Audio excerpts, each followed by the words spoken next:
And I've also reached a natural barrier, the third cataract. One of a series of impassable rapids that hinder all Nile travellers. My felucca can go no further. Drum!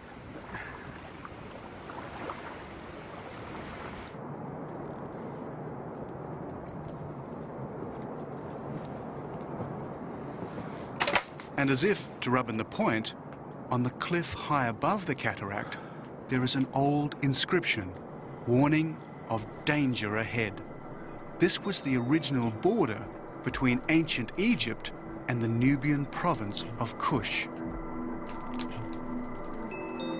Tomorrow, I join the trail of another warrior whose imperial ambition ran headlong into that of another would-be African pharaoh.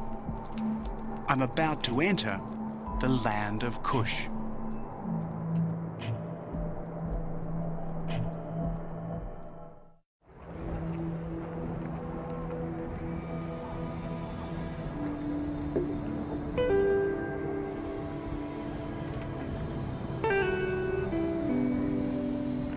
The following day, sunrise is obliterated by a desert storm. Minute grains of sand and dust get in your eyes and up your nostrils. Sandstorms like this are commonplace in the Sudan and most of North Africa, and they don't make a photographer's life any easier. I'm on the Nile on my way to Dongola, where I hope to catch an old steam ferry. In it, I hope to travel to Karima, round the great S-bend of the Nile.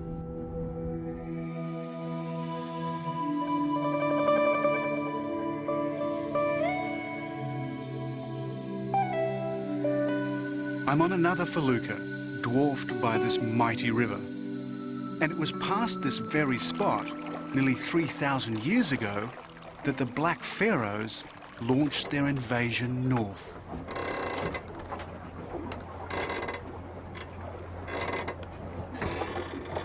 Now wind the clock forward to just over a century ago, and we find that history repeats itself.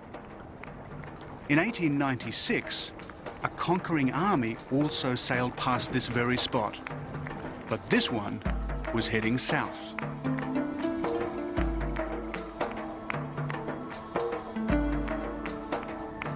In the 1800s, a man was born near here who believed he was sent by God.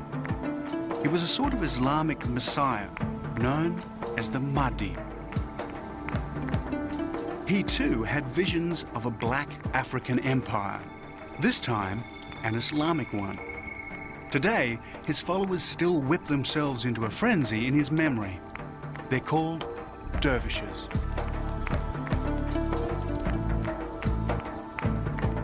"120 years ago, a dervish army launched a holy war to end British colonial rule. They killed the British commander, General Gordon, at Khartoum.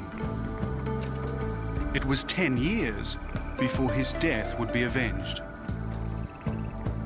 And when vengeance came, it came in the form of this man, Lord Kitchener, later to become one of Britain's most outstanding generals. Kitchener was determined to destroy the dervish army. And to get at them, he used the River Nile.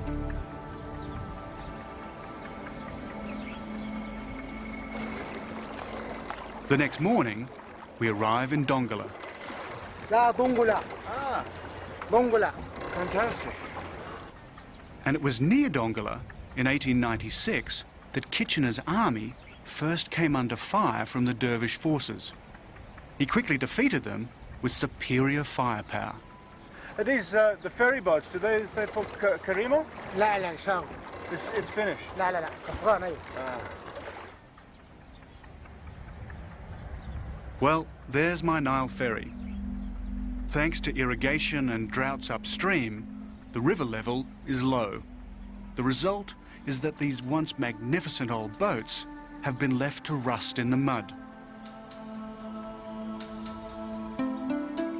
So my plan to travel under steam, like Lord Kitchener, won't work.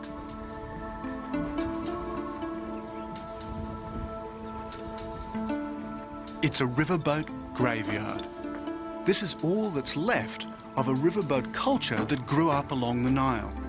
It was based on British imperial power, but it was romantic just the same.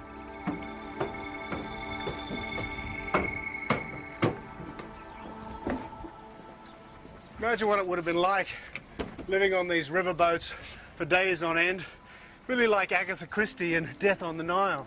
First-class passengers would have been reclining in these lovely little cabins, drinking their gin and tonics, while the Sudanese all rode down below. It's still about 500 miles down to Khartoum, and it would have been quite a long trip, but in a boat like this, in those days, would have been wonderfully luxurious.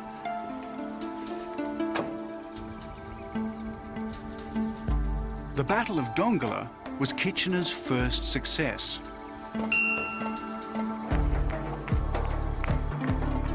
Dongola is famous for its markets, stacked with produce from the Nile.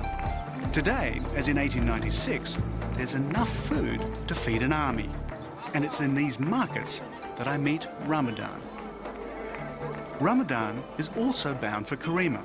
He tells me there's only one way to get there quickly, but it means abandoning the river and going by bus.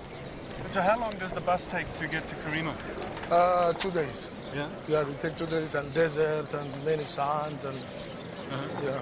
But Karima is very beautiful also. Yeah, no, I'm looking forward to it. And Jebel Barka. Jebel Barka, and there is a Kuru also. But yeah, and you were stopping in Karima? Yeah, we stop in Karima.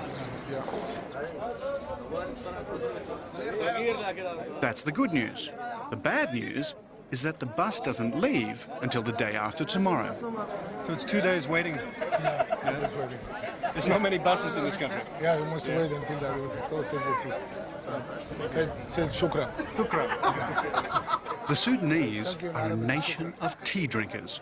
So we discussed travel plans over a glass of sweet, minted tea. Is there much to see around Dongola? No. Dongola is also famous for its cooking. Perhaps I can relax and enjoy some Sudanese cuisine. But Ramadan suggests another form of cooking. You may think that being buried 30 kilometres out in the desert is some sort of Sudanese torture. Actually, it's something that a lot of people travel a long way to do, because this sand has incredible properties, and anybody with rheumatism who gets buried here for an hour or two walks away with almost no pain. Well, for me, because I don't have rheumatism, this is actually like a hot sauna. Well, probably in an hour or two I'll just be nicely baked. But it actually is very pleasant, I think.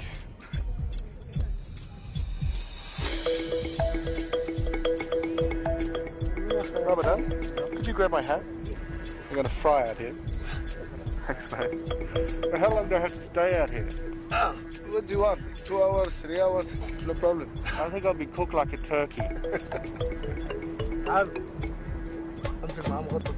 It reminds me of an ancient funereal custom of the Black Pharaohs. When a pharaoh died, he expected all his wives, courtiers, guards and palace staff to be buried with him, alive.